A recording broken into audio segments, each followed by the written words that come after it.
Donc, il me fait vraiment plaisir d'introduire notre conférence aujourd'hui qui est intitulée Penser à la retraite avec des enfants à besoins particuliers par Mireille Chaumont-Gonneau.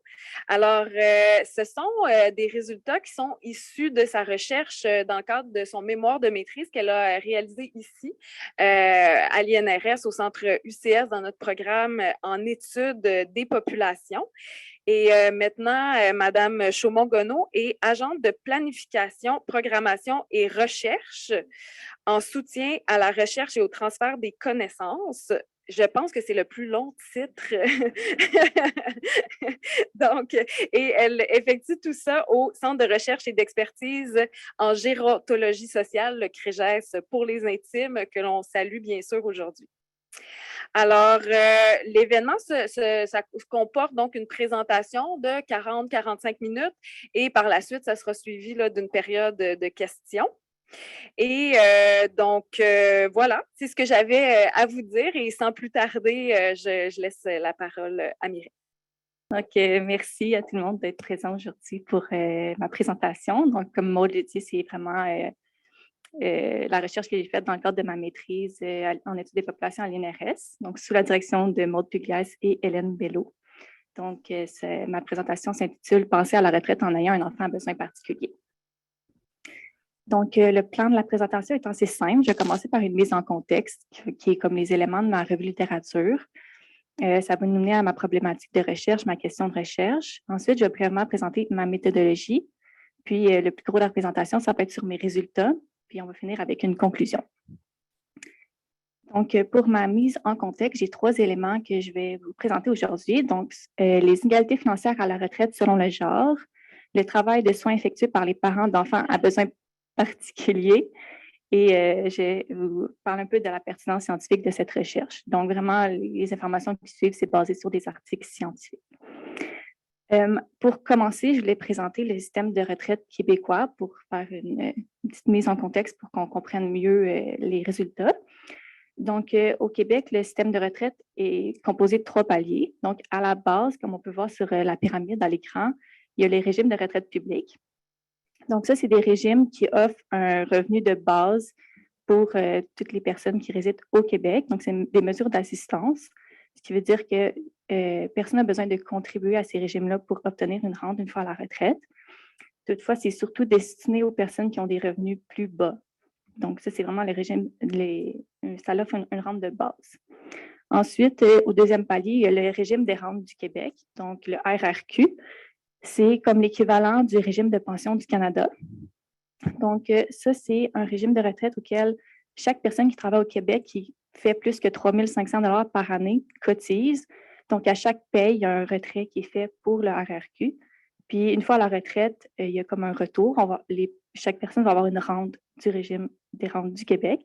Donc, ça va dépendre des cotisations qui ont été faites tout au long de la carrière. Ça va dépendre du salaire et aussi le nombre d'années travaillées. Ensuite, au sommet de la pyramide, il y a le 3e palier qui est les régimes privés de retraite et d'épargne. Donc, au niveau de l'épargne, on parle surtout des REER, les régimes enregistrés d'épargne retraite.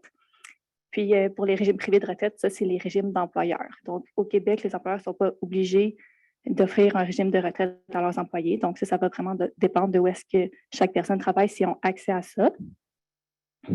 Puis, je vais présenter un peu l'importance de l'épargne privée au Québec. Dans le fond, la règle du pouce qui est utilisée dans le domaine de la finance, c'est que pour maintenir son niveau de vie, chaque personne devrait avoir un taux de remplacement de 70 % une fois à la retraite. Ce qui veut dire que si quelqu'un fait 100 000 $ par année lorsqu'il travaille, une fois à la retraite, il faudrait un revenu de 70 000 $ par année pour maintenir le niveau de vie. Donc, voilà. Puis, des petites données pour présenter l'importance de l'épargne privée, c'est que pour les personnes seules, en 2020, quand que le revenu annuel de la personne était de 30 000 $ les régimes publics remplacent environ 50 % de ce revenu-là. Donc, il y aurait comme un 20 % à aller chercher avec le 3e palier, le sommet de la pyramide. Puis, lorsque le revenu était de 80 000 $, ben là, ça remplace seulement 25 %. Donc, c'est là que l'épargne ou l'accès à des régimes privés de retraite est vraiment important. Donc, au Québec, il y a des inégalités financières à la retraite selon le genre. Donc, en 2015, les hommes de 65 ans et plus ont un revenu annuel d'environ moyen de 48 438 $, alors que les femmes du même âge, le revenu va être de 29 724 $. Donc, ça représente environ 61 du revenu de la femme. C'est quand même des différences importantes. C'est sûr que les données datent un peu, c'est de 2015, mais la tendance reste la même. Il y a quand même des différences importantes au niveau des revenus de retraite. Voilà. Puis, c'est important sur ce point-là de parler de l'impact de la parentalité. Donc, le fait d'avoir un enfant va avoir des impacts majeurs sur l'épargne parce que ça a aussi un impact sur la participation sur le marché du travail rémunéré. Donc, on peut parler de division genrée des tâches qui va faire que les mères vont moins travailler, puis pour pouvoir s'occuper des enfants ou faire les tâches à la maison. Donc, c'est sûr que ça a un impact sur les revenus.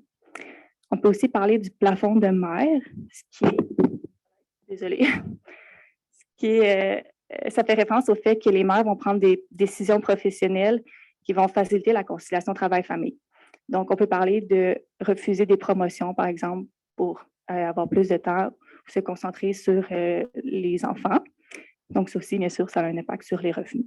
Donc, le parcours professionnel non linéaire des femmes, des mères qui prennent des pauses d'emploi ou qui travaillent en partiel, va affecter leur participation des régimes de retraite et leur épargne.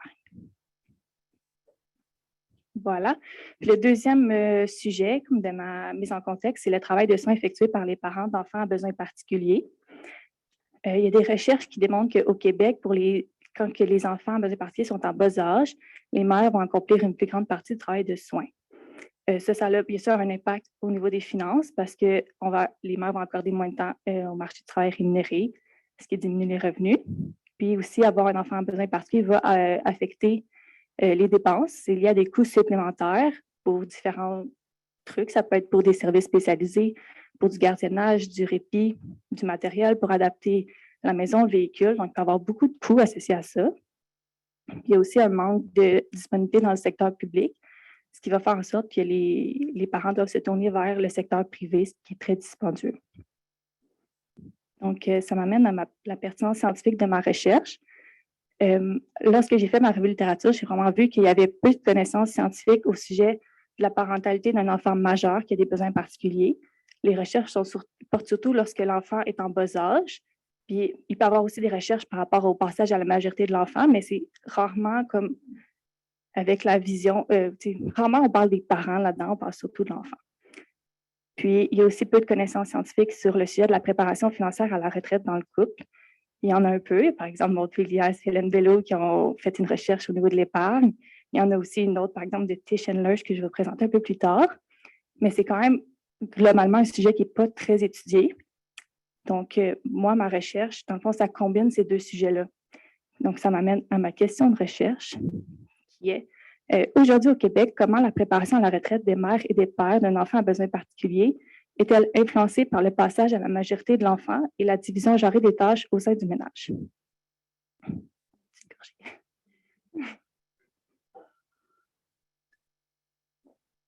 Donc, je vais présenter brièvement ma méthodologie. Donc, j'ai utilisé une méthodologie qualitative pour faire ma recherche. Donc, j'ai fait des entretiens semi-dirigés. Lorsque j'ai fait mon recrutement, j'avais 4 critères de sélection.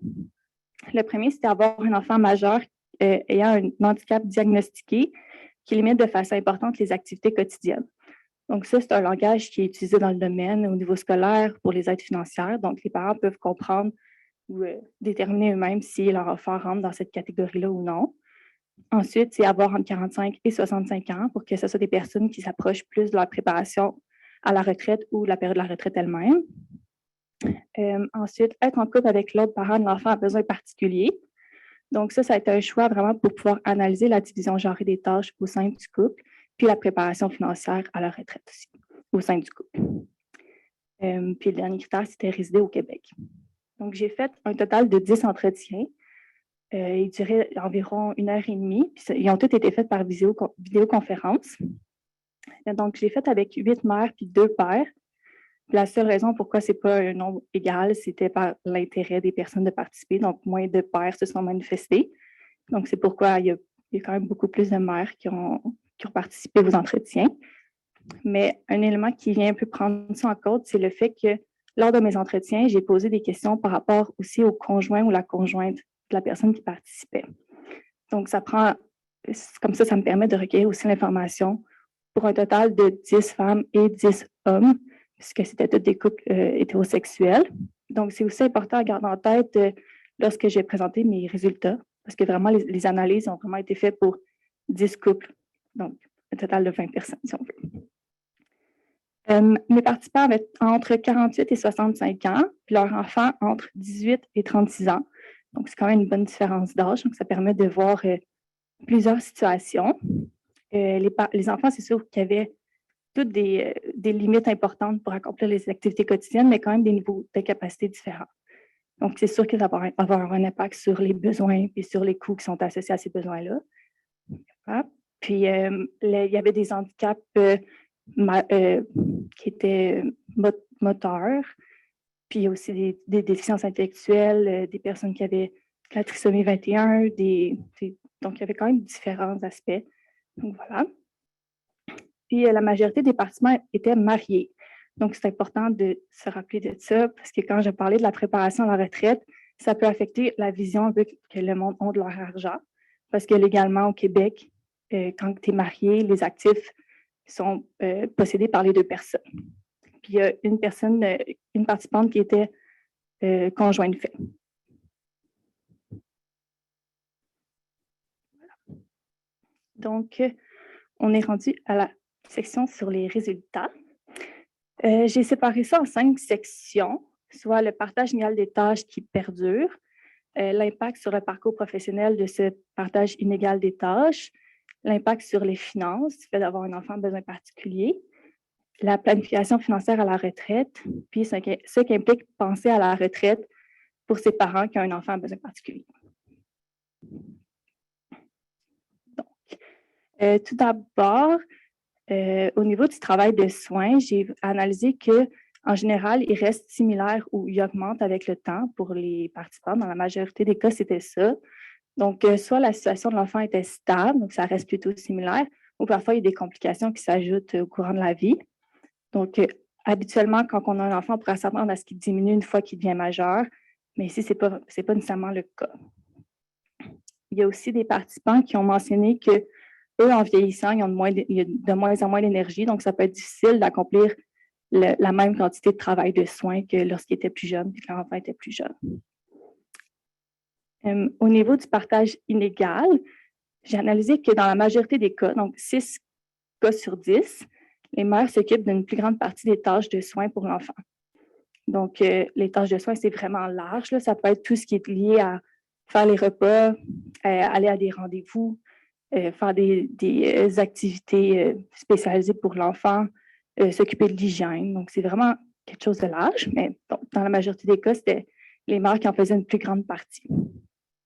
Dans la majorité des cas, elles faisaient aussi une plus grande partie des tâches domestiques. Donc, ça, c'est dans 7 cas sur 10. Puis, dans les autres cas, en général, c'était plutôt similaire. Donc, par exemple, 4 cas sur 10, le père et la mère faisaient environ la même quantité de tâches de soins. Puis 3 cas sur 10, environ la même quantité de tâches domestiques. Un élément qui est important à noter, c'est que toutefois, les femmes s'occupent toujours en majorité des tâches organisationnelles, ce qui représente quand même vraiment un travail important. Les tâches organisationnelles, c'est tout ce qui est lié comme à la planification des rendez-vous, à la recherche de services spécialisés, d'activités spécialisées, par la gestion des suivis, coordonner les différents professionnels, les différents services. Donc, ça peut vraiment prendre beaucoup de temps, puis lié à beaucoup de réflexions et d'éléments à prendre en compte. Parfois, les participants nommaient que c'était lié à une charge mentale. Donc, moi, ce n'était pas quelque chose que j'abordais de prime abord avec les participants, les participantes, mais quand même, quelques personnes ont mentionné ça. Donc, c'est le cas de la citation aussi que j'ai. Juste aussi noter les noms, c'est fictif, ce n'est pas les vrais noms des participants. Oups, désolée. Donc, ici, la participante mentionne que son conjoint est maintenant à la retraite. Donc, ça fait en sorte qu'elle donne plus de tâches qu'avant. Donc, ici, elle dit, je peux bien prendre un rendez-vous pour le médecin, mais c'est lui qui va y aller. Mais je lui fais une petite liste de points de discussion. Tu vois, c'est ça la charge mentale, en fait. Donc, c'est vraiment, ça c'est clair. C'est que les femmes, quand même, il faut qu'ils réfléchissent à tous les aspects à aborder. Donc, voilà, ça peut vraiment être associé à quand même une lourdeur importante.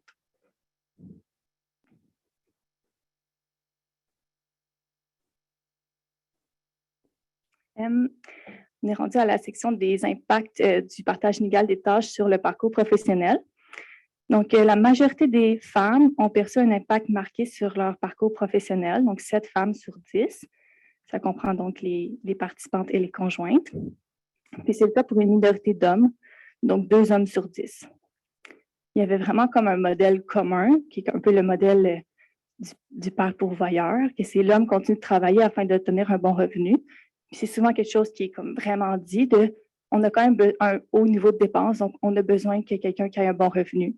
Donc le père va continuer à travailler, puis la femme va réduire ses heures de travail rémunéré pour pouvoir faire le travail de soins pour l'enfant ou s'occuper des tâches domestiques.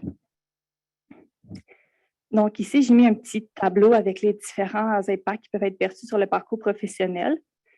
Vous pouvez voir que, par exemple, il y a plusieurs dans tous les cas, les femmes perçoivent plus ces impacts professionnels-là, puis une femme peut percevoir plusieurs impacts à la fois. Donc, pourrait changer d'emploi pour faciliter la conciliation travail-famille et aussi prendre des pauses de travail rémunéré s'il y a une période qui est trop demandante, donc elle ne peut pas travailler durant ce temps-là. Un élément à noter, c'est le moindre avancement professionnel. Donc, ça peut être quand même plus dur à quantifier pour les parents. Ça peut être dur à déterminer si c'est le cas ou non que leur carrière a moins avancé en lien avec le travail de soins. Donc, les cas où est-ce que ça a été nommé, c'est souvent comme en comparant avec ses collègues, les personnes peuvent voir qu'ils ont vraiment eu des avancements plus lents. Mais on pourrait s'attendre à ce que comme plus de personnes que ceux qui l'ont nommé ont vécu ça. Donc, avoir un enfant à besoin particulier, c'est sûr que ça a des impacts importants sur les finances. On peut le comprendre que ça affecte l'entrée d'argent vu que ça affecte la participation sur le marché du travail. Ça va aussi affecter le niveau de dépenses en raison des coûts associés aux besoins qui vont vraiment perdurer à long terme. Donc, les parents, que l'enfant est majeur, voient encore qu'il y a des coûts importants. Il y a des aides financières gouvernementales qui sont disponibles pour venir un peu pallier ces impacts-là sur les finances. Il y a par exemple le chèque emploi-service, programme d'allocation directe. Que ça, c'est un programme gouvernemental qui fait que les parents peuvent engager une ressource qui vient les aider avec les enfants ou différentes tâches à la maison. Puis le gouvernement va payer un nombre d'heures fixe selon les besoins qu'ils ont. Il détermine le nombre d'heures que les personnes auraient besoin et paye ce nombre d'heures-là aux parents. Il y a aussi différentes subventions qui sont accessibles, par exemple pour adapter la maison, adapter le véhicule pour du matériel d'hygiène. Donc, il y a quand même plusieurs subventions. Puis, finalement, lorsque l'enfant est mineur, il y a le supplément pour enfants handicapés. Il peut aussi avoir le supplément pour enfants handicapés nécessitant des soins exceptionnels. Donc, ça, c'est un montant par mois qui est donné aux parents pour comme, pallier justement l'impact sur les finances que ça le fait d'avoir un enfant à besoin particulier. Toutefois, les aides sont souvent insuffisantes pour couvrir tous les coûts, puis leur accès peut être difficile. Donc, par exemple, dans le cas du chèque emploi-service, il y a plusieurs participants qui m'ont dit ils ont engagé une ressource pour les aider à la maison, puis ils ont découvert après des années qu'il y avait accès à ce programme-là. Donc, c'est comme un autre parent qui leur a dit « Ah, vous auriez accès à ça », puis c'est à ce moment-là qu'ils commencent à le demander puis à le recevoir. Donc, quand même, ça implique que pendant plusieurs années, eux autres payent eux-mêmes ces dépenses-là. Voilà. Puis, il y a aussi une petite problématique par rapport au passage à la majorité parce que certaines aides sont coupées, donc comme le supplément pour enfants handicapés. Donc, à ce moment-là, les aides financières il y a des aides financières destinées aux parents qui sont coupées, qui sont remplacées par des aides destinées à la personne ayant des besoins particuliers. Donc, par exemple, les parents doivent faire vraiment des démarches à ce moment-là pour pouvoir accéder aux autres aides. Ça peut être difficile, l'information peut être difficile à trouver, donc c'est vraiment un processus qui peut être quand même compliqué pour les parents. La majorité des participants reçoivent les prestations du Programme québécois de solidarité sociale. Donc, ça, c'est un programme qui est pour les personnes qui ont des contraintes sévères à l'emploi. Donc, entre autres, par rapport à la déficience intellectuelle, les déficiences auditives, puis l'incapacité de se déplacer. Les enfants des participants recevaient en général entre 1 200 et 1 400 $ par mois de ce régime-là. Puis, je demandais aussi aux participants s'ils considéraient que ce montant-là était suffisant. Puis, la moitié disait que oui, l'autre disait que non. Donc, c'est sûr que c'est subjectif. Ça dépend qu'est-ce que tu considères qui devrait être couvert par ça. Parce que les parents, dans le fond, c'est eux qui gèrent l'argent que l'enfant reçoit, puisque l'enfant n'est pas vraiment en mesure de le faire. Puis, il faut aussi qu'ils déclarent au gouvernement c'est quoi les dépenses qui sont faites. Puis, la majorité vont charger une pension. Donc, un montant fixe de 900 $ par mois parce que mon enfant vit à la maison. Mais c'est quoi que cette pension-là couvre? C'est moins clair. Est-ce que c'est les besoins comme en nourriture, en logement, ou c'est les services spécialisés? Donc, c'est là que ça va jouer sur le fait qu'ils considèrent que c'est suffisant ou insuffisant. Il y a une citation ici d'une participante qui dit « C'est clair, ça ne répond pas à tous ses besoins. Parce que si on prend l'aspect médical, il porte tout. Je veux dire, en principe, il reste chez nous, je lui charge, on va dire, une pension fictive, mais ça ne paye pas sa pension, ses repas, ses loisirs. » Donc, ça, c'est vraiment le cas pour elle. Donc, elle pourrait considérer que, ah ben oui, ça couvre tout l'aspect médical. Ça pourrait être son attente, mais si son attente, c'est que tous les frais liés à avoir son enfant à la maison seraient couverts, puis ce n'est pas le cas. On est maintenant rendu à la planification financière de la retraite. Donc, en général, ça va commencer par une estimation des ressources et des besoins avec un conseiller ou une conseillère financier. Puis, les participants sont à toutes des différentes étapes de leur planification financière. Certaines personnes ont vraiment fait ce processus-là. D'autres essaient de songer par eux-mêmes un peu à c'est quoi nos besoins qu'on aurait. Et d'autres n'ont pas encore commencé le processus. Puis, ils sont tous aussi à des différentes étapes au niveau de l'épargne pour la retraite. Donc, il y a des participants qui, depuis qu'ils travaillent, mettent de l'argent de côté pour la retraite. D'autres, ils commencent tout juste. Donc, ils ont eu des périodes plus difficiles au niveau financier. Ils n'arrivaient pas à mettre de l'argent de côté, puis ils commencent. Et d'autres, ils n'y arrivent pas encore. Donc, il y a des personnes qui n'ont pas d'épargne pour la retraite. Dans l'estimation des besoins, il y a aussi la prise en compte des besoins financiers futurs de l'enfant. Donc, les parents doivent considérer que si l'enfant vit à la maison, ou même s'il vit dans un logement, ça peut être aussi associé à des frais. Donc, durant leur retraite, ils vont continuer à avoir ces frais-là. Donc, quelqu'un qui a un enfant qui n'a pas de besoin particulier s'attendrait à ce que les coûts associés au fait d'avoir un enfant cessent un peu lorsque l'enfant devient majeur, il travaille, puis il devient comme responsable de ses finances. Mais pour ces parents-là, il faut vraiment qu'ils prennent en compte les besoins de l'enfant pour le restant de sa vie. Donc, ici, il y a une femme qui dit « On ne peut pas dire je vais juste avoir 70 % de mon salaire à la retraite. » C'est comme la recommandation d'habitude. Elle dit « Tu ne peux pas tomber à 70 % de ton salaire quand ta maison n'est pas payée et que ton enfant va continuer à avoir plein de besoins. Ça te prend 100 % de ton salaire. » Donc, cet exemple-ci, c'est une femme qui a vraiment eu des périodes difficiles au niveau financier, qui ont eu des périodes d'endettement, qui ont dû réhypothéquer la maison. Donc, c'est ça. Donc là, elle arrive à la retraite, puis elle a encore l'hypothèque à payer par encore les mêmes besoins. Donc, c'est ça. Ça prend un niveau plus important d'épargne pour combler ça. Pour ce qui est de la planification financière de la retraite au sein du couple, c'est important de distinguer comme 3 éléments. Donc, il y a vraiment la planification de la retraite, comme j'ai parlé, l'estimation des besoins puis des ressources. Puis lorsque ça a été fait, c'était en commun entre les 2 membres du couple, puis en prenant en compte les besoins aussi de l'enfant. Ensuite, il y a la planification de l'épargne pour la retraite. Donc, ça, c'est la prise de décision par rapport à l'épargne de chaque membre du couple. Donc, combien chaque personne met dans des comptes d'épargne. Donc, ça peut être fait de façon individuelle ou en commun. Et ensuite, il y a la gestion de l'épargne. Donc, ça, c'est la gestion des investissements. Les participants peuvent faire ça, les parents peuvent faire ça de façon individuelle. Donc, chacun prend ses décisions en fonction du risque qui est prêt à accepter au niveau des investissements ou en commun. Donc, ils peuvent vraiment le discuter ensemble, les 2 membres du couple, puis les décisions sont prises ensemble. Ou sinon, ça peut être aussi une des personnes prend les décisions pour le couple. Nous, on va se concentrer juste pour après sur la planification de l'épargne pour la retraite.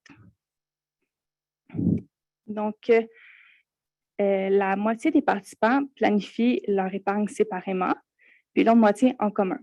Donc, quand c'est fait séparément, c'est vraiment que chaque personne décide combien qu'il met dans des comptes d'épargne, soit chaque mois ou par année. Puis lorsque c'est fait en commun, il y a différentes raisons. Il y a 2 raisons qui sont nommées, soit un grand écart de revenus entre les 2 membres du couple ou une différence de rente de retraite d'employeur. Il y a 2 logiques qui sont mises de l'avant au niveau de la prise de décision à ce niveau-là, soit l'égalisation des revenus de retraite ou l'optimisation des revenus.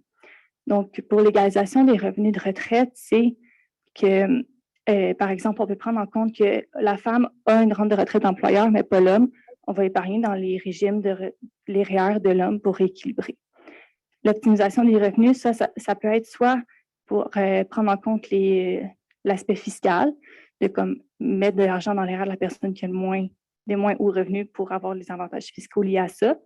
Ou encore, ça peut être, par exemple, s'il y a un des membres du couple qui a une rente de retraite d'employeur où l'employeur cotise à hauteur de ce que l'employé cotise, bien là, les membres du couple peuvent avoir la stratégie de on va mettre de l'argent dans ce compte-là pour avoir les cotisations, optimiser les cotisations de l'employeur. En général, les participants sont peu préoccupés par l'égalisation des revenus de retraite, puis ils mettent plus l'avant la conception que l'argent du couple est en commun. Donc, j'ai juste relevé que c'était une logique qui a été mise de l'avant pour la prise de décision dans 2 cas. Donc, c'est quand même pas beaucoup comparé si on prend en compte tous les écarts de revenus entre chaque conjointe dans un couple. Voilà. Aussi, ça ne prend pas en compte le fait que s'il y a des séparations, là, les personnes sont souvent mariées. Donc, ils prennent en compte que l'argent du couple est commun. Mais s'il y a des séparations, la réalité, c'est qu'il peut y avoir différentes dynamiques qui arrivent. Donc, par exemple, on peut prendre des décisions pour éviter de la chicane, pour éviter les contacts avec la personne de qui on se sépare. Donc, ça va faire que les actifs ne sont pas nécessairement vraiment séparés de façon égale. Donc, c'est ça aussi que le fait de ne pas s'attarder à l'égalisation des revenus au niveau de la retraite, c'est un peu la problématique de s'il y a une séparation, qu'est-ce que ça donne. Donc, mes résultats concordent avec les résultats d'une recherche de Tischenlerch, donc qui a été publiée en 2021. Puis, cette recherche-là démontrait que pour accéder à un sentiment de justice, les personnes ne priorisent pas l'égalisation des revenus, mais plus un contrôle égal des ressources. Donc, moi, le contrôle égal des ressources, ou le contrôle des ressources, ce n'est pas vraiment quelque chose que j'ai analysé, mais mes résultats vont vraiment de pair avec le fait que l'égalisation des revenus n'est vraiment pas mise de l'avant.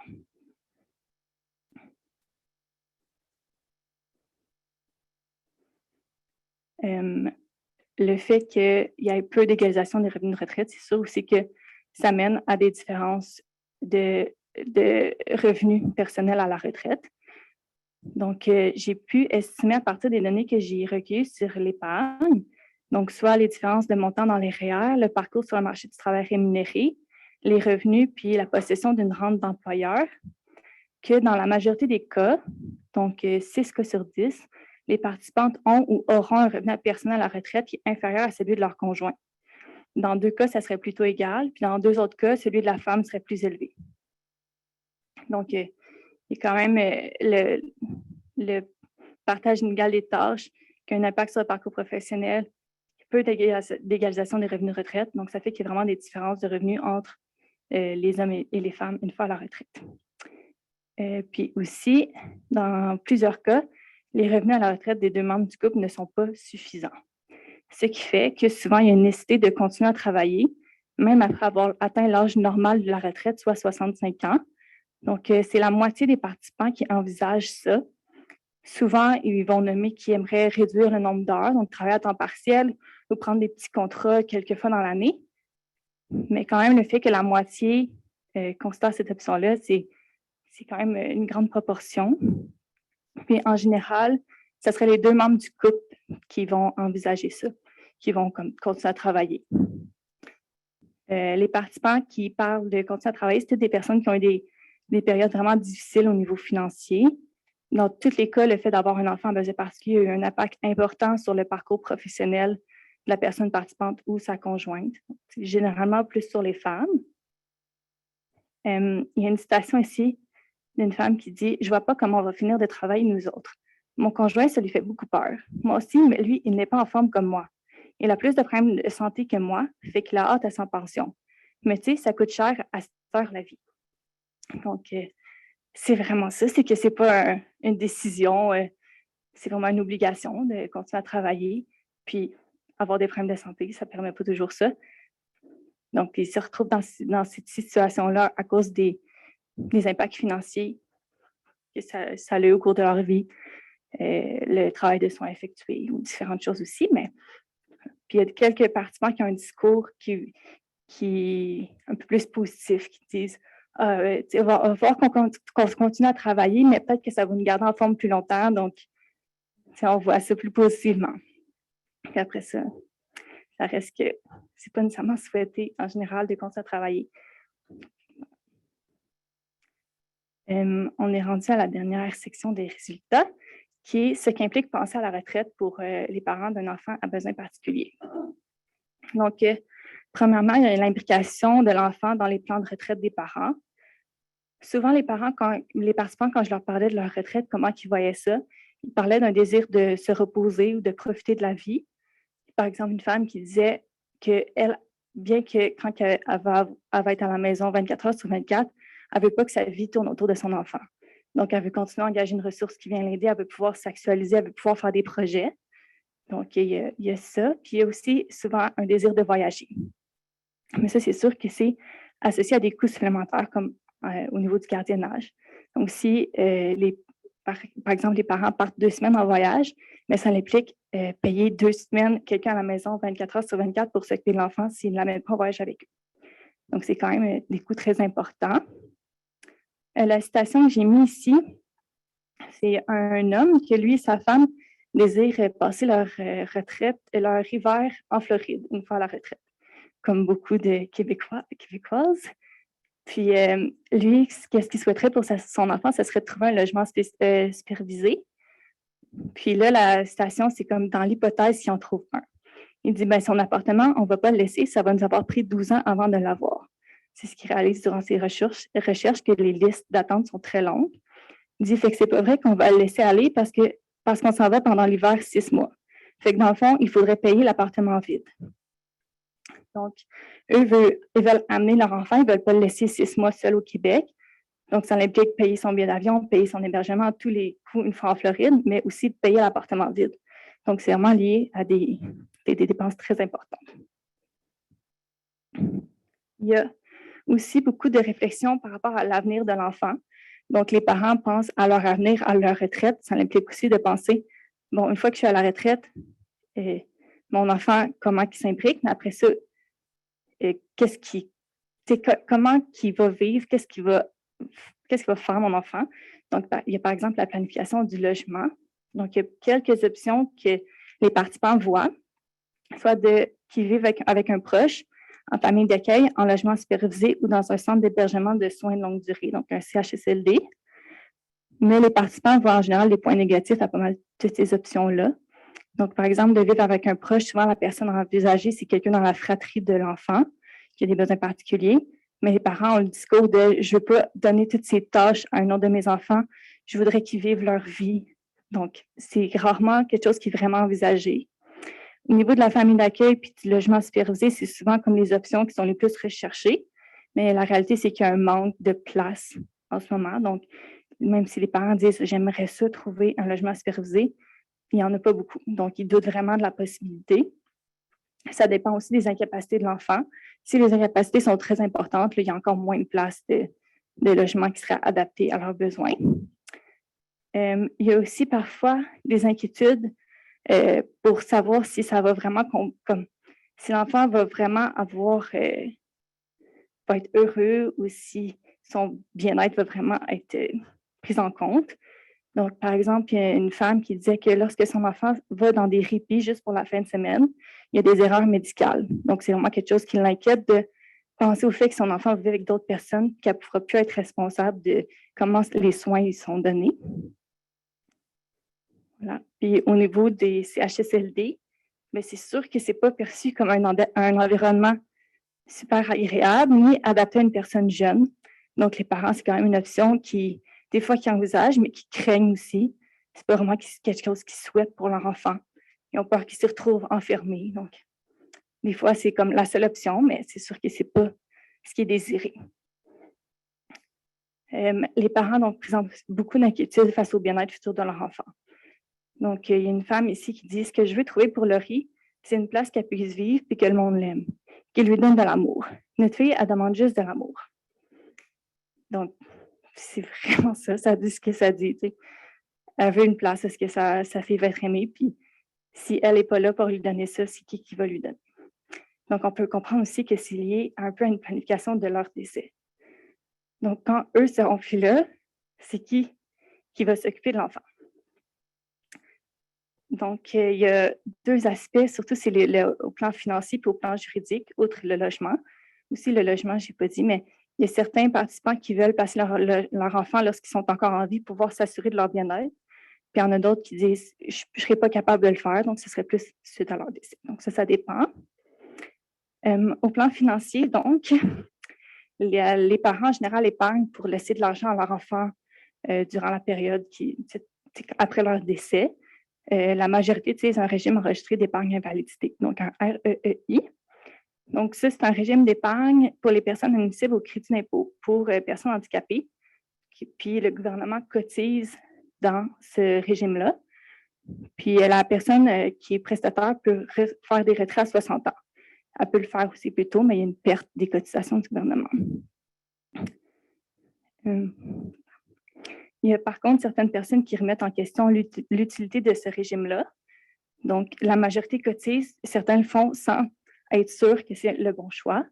Donc, par exemple, des fois, le fait que l'enfant a une espérance de vie plus basse, donc ils ne savent pas s'ils vont atteindre 60 ans.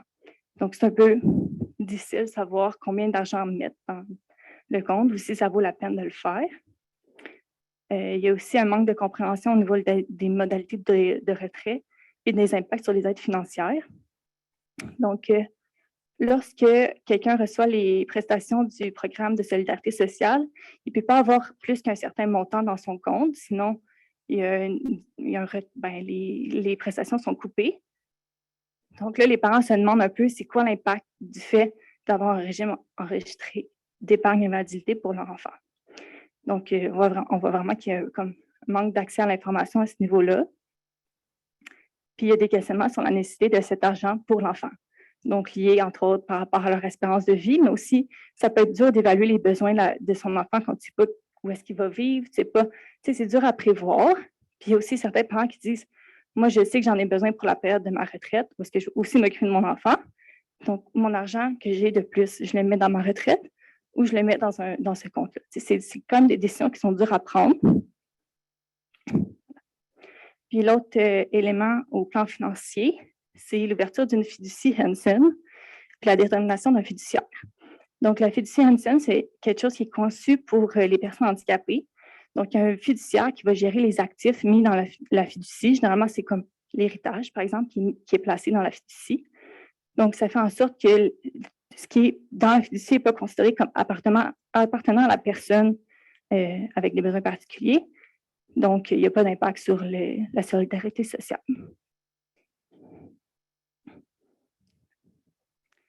Ensuite, au plan juridique, il y a aussi différents aspects à prendre en compte pour les parents.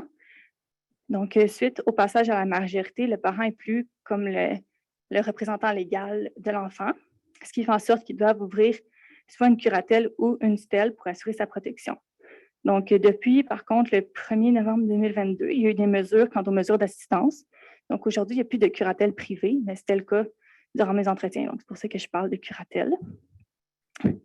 La majorité des participants l'ont fait ou planifient le faire prochainement. C'est sûr que les participants que leur enfant était plus jeune, qui avaient plus vers 18 ans, ils n'avaient pas encore complété ces démarches-là, mais plusieurs y pensaient puis ils voulaient le faire bientôt. Généralement, c'est un des deux parents qui est nommé curateur ou tuteur. Plus souvent, c'est la femme. Puis ensuite, il faut aussi qu'ils déterminent là où les personnes qui vont être responsables de l'enfant dans l'éventualité du décès. Donc, ça va être qui va être responsable de s'assurer de son bien-être, puis aussi de gérer les finances. Donc, seulement 3 des participants avaient complété les démarches à la fois pour la curatelle ou la tutelle et la fiducie. Puis les autres voulaient le faire sous peu ou sinon ils se posent encore des questions quant aux modalités adoptées. Donc, ils ne savent pas vraiment quoi faire.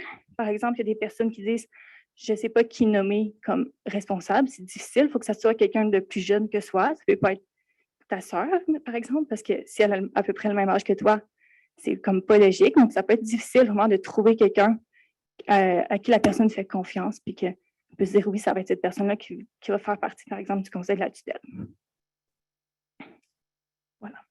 Puis, il y a aussi beaucoup de difficultés d'accéder à l'information, puis ensuite de comprendre l'information. Donc, les parents, souvent, ils me disaient, comme je ne sais pas quoi faire, puis j'accède à certaines ressources, puis je ne comprends pas. Donc, c'est vraiment comme un processus très lourd et très difficile.